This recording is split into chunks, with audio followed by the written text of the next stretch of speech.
Så, hey! Kør! Så er vi her fandme.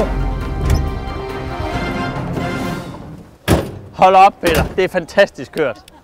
Så er der fandme valg. Det er verdens mindste sendevogn, men det handler ikke om størrelse, det handler om gørelse.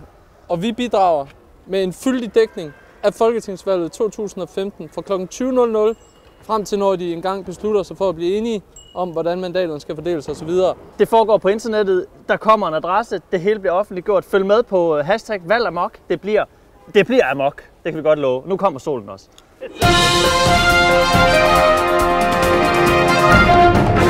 Kommer der bare skværet ud af bagved. Man vil godt nok give sin højre arm for, at der var en, der crashede.